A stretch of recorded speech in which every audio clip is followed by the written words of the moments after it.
देश की एक बेटी ऐसी भी जिसने सिखाया गरीबी में पैदा होने में बुराई नहीं, मरने में बुराई है। कहानी झुग्गी झोंपड़ी में रहने वाली एक बेटी की जिसने साबित कर दिया उड़ा पंखों से नहीं जाता, उड़ा हौसलों से जाता है। हौसले इतने बड़े कि झुग्गी से निकाल कर अमेरिका तक ले गए। जो पापा स्कूल नहीं भेजते थे उसी बेटी ने उनको 32 लाख का फ्लैट गिफ्ट कर दिया। कहानी आज देश की उस बेटी की जो एक झुग्गी में पैदा हुई, गरीबी में खेल कूद कर बड़ी हुई। बस एक सपना था जो उसने देखा था कि गरीबी से बाहर निकलना है, और जिसकी जिंदगी में सब कुछ विपरीत था, उसने कभी हिम्मत नहीं हारी। अपने हौसलों को उसने कभी टूटने नहीं दिया, अपने हौसलों को संजोते हुए आगे बढ़ती गई। सपने वो जो आपको सोने नहीं देते, कुछ वैसा ही एक सपना उस बेटी ने देखा था जिसने उसे सोने नहीं दिया। लोग जिसे देखकर मुंह फेर लेते थे, मानो चेहरे पर चोर उचक्का लिखा हो, और ऊपर से पापा का खौफ अलग से रहता था। जिसके पिता कभी नहीं चाहते थे कि वो कॉलेज जाए, और जब कॉलेज जाने लगी तो पापा ने खाना पीना छोड़ दिया, पर वो रुकी नहीं, वो हिम्मत नहीं हारी और कॉलेज जाती रही। जब जॉब लगी तो जॉब करने से मना किया, जब नहीं मानी तो पापा ने जहर खाने की धमकी दे दी। पर उस बेटी ने ठान रखा था कि गरीबी में पैदा होकर मैं गरीब मरना नहीं चाहती, और मैं गरीब नहीं मरूंगी। ये कहानी है रुचि जायसवाल की, जो चंडीगढ़ के बापूधाम स्लम एरिया में उसका जन्म हुआ, जिसके 4 बहन और 1 भाई था, जिसके पिता एक छोटा मोटा सा काम करते थे जो कभी चलता भी था तो कभी नहीं चलता था। ऊपर से वहां रहने वाले लोगों के ताने और प्राइवेसी के नाम पर तो मानो कोई चीज ही नहीं थी।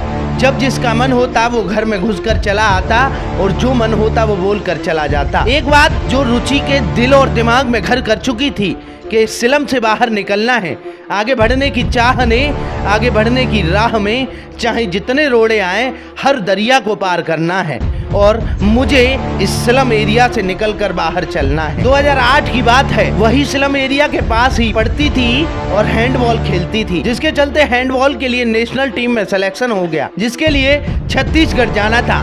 पर पिता ने भेजने से साफ मना कर दिया। पिता ने कहा, नेशनल खेलना बड़े घरों की बेटियों का काम है, हमारे घर की बेटी बाहर जाएगी तो इज्जत की ऐसी तैसी हो जाएगी। पर रुचि ने ठान लिया था कि मुझे जाना है। फिर क्या था, निकल पड़ी जिंदगी के नए सफर पर। खैर बिना पापा की मर्जी के निकल तो गई थी, पर पैसा मिलने नहीं थे, क्योंकि पापा ने साफ मना किया था कि मैं 1 रुपया नहीं दूंगा। पर वहाँ रहना खाना फ्री था तो ज्यादा दिक्कत रुचि को नहीं हुई। और फिर क्या था, पिता से बगावत का सिलसिला जारी रखा, और मैं खेली और मेडल भी जीतती गई। घर में कलह होती पर इरादे टस से मस नहीं हुए। जब कोई पूछता कि कहाँ रहती हो तो बापूधाम बताते, लोगों की बात का नजरिया ही बदल जाता, मानो बापूधाम में जन्म लेना एक अभिशाप बन गया हो। मुझे लगा कि अभी नहीं तो कभी नहीं। मैंने पापा से कहा कि मुझे कॉलेज जाना है, और वो मुझसे कहने लगे कि तुझे पता है तू क्या कह रही है। मैंने कहा कि हाँ, अच्छी तरह से पता है कि पापा मैं बोल रही हूँ मुझे कॉलेज जाना है। उन्होंने खाना पीना छोड़ दिया और इमोशनल ब्लैकमेलिंग होने लगी। घर का माहौल एकदम से जहरीला सा हो गया था। मुझे घुटन होने लगी। मुझे लगता था कि शादी करना ही जीवन का अंत होगा। दिन रात दिमाग में एक ही बात रहती कि पापा आखिर कैसे मानेंगे। पापा ने एक और हथकंडा अपनाया, कॉलेज जाओगी तो पैसे नहीं दूंगा, फीस नहीं दूंगा। मैंने चुप्पी साध ली। मैंने सोचा कि यह कोई बड़ी बात नहीं है, पैसे कमाकर फीस निकाल सकती हूँ। अपनी एक सहेली से बात की, उसकी बहन कॉल सेंटर में काम करती थी, जिसके जरिए से वहाँ मुझे 4500 रुपये महीने की नौकरी मिल गई। मैंने पापा को बताया कि मुझे नौकरी मिल गई है, तो इसमें तो घर पर बवाल हो गया। पापा ने कहा, आज तक हमारे घर में किसी लड़की ने नौकरी नहीं की, तुम नौकरी करोगी तो मैं जहर खा लूँगा। मैं अंदर ही अंदर डर गई थी, बिस्तर पर पड़ी, दिन रात यही सोचती रही कि आखिर मैं क्या करूं। फिर दिमाग में आया कि ऐसे कोई इतनी जल्दी अपनी जान नहीं देता, और 3 दिन बाद मैं हिम्मत कर पापा से कहा कि आपको जो करना है कर लो, मैं नौकरी करूंगी और कॉलेज भी जाऊंगी। उस वक्त माँ ने पापा को समझाया, क्या समझाया मुझे नहीं पता था, लेकिन वे कॉलेज भेजने के लिए राजी हो गए। मैं कॉलेज जाने लगी। 1 साल निकल गया। सेकेंड ईयर की बात है, पापा का काम बंद हो गया, घर में पैसे आने बंद हो गए। हालात ऐसे हो गए कि 1-1 किलो आटा दुकान से आने लगा। माँ ने राशन खरीदने के लिए अपनी अंगूठी तक बेच दी। मैं उस दिन माँ को रोते हुए देखा था। वो सीन मेरे दिमाग में बस गया था। तब कॉलेज से छुट्टियां होने वाली थी। मैंने दीदी से कहा कि क्या दीदी हम पार्ट टाइम काम कर सकते हैं। घर के पास ही एक नया मॉल खुला था। हम दोनों बहनें शाम को वहां काम करने के लिए जाने लगे और 3 महीने में हम दोनों बहनों ने 40,000 रुपये कमाए।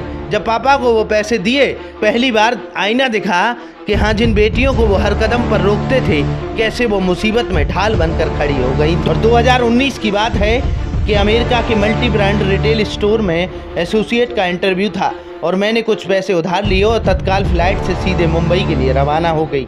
और 6वें राउंड में मेरा इंटरव्यू हुआ। इसके बाद मेरा सिलेक्शन हो गया। मैं शायद शब्दों में बयान नहीं कर पाऊंगी कि वो मेरे लिए कितना बड़ा दिन था। माँ बाप को तो पता ही नहीं चल रहा था कि ये सब कैसे मुमकिन हो गया। शायद अंदर ही अंदर एहसास हो रहा था कि वे गलत थे। अब बारी थी अमेरिका के लिए उड़ान भरने की। पेरिस में फ्लाइट रुकी तो मैं वॉशरूम में जाकर जोर जोर से रोने लगी। बाहर निकली तो किसी ने पूछा कि क्यों रो रही हो, तो मैंने कहा मुझे घर की याद आ रही है। तो वो आदमी ऐसे चला गया जैसे उसने मेरी बात सुनी ही न हो। और जब अच्छी खासी सेविंग्स हुई तो चंडीगढ़ में मैंने 32 लाख रुपए का फ्लैट खरीद लिया। और वो घर मैंने पापा के नाम लेना चाहती थी, लेकिन डॉक्यूमेंट के चक्कर में नहीं ले सकी। और वो घर मैंने अपने पापा को गिफ्ट किया और पापा की शक्ल देखी नहीं जा रही थी और उनके आंसू रुक नहीं रहे थे। तो कहानी संघर्ष की मैं आज सिर्फ इतना ही।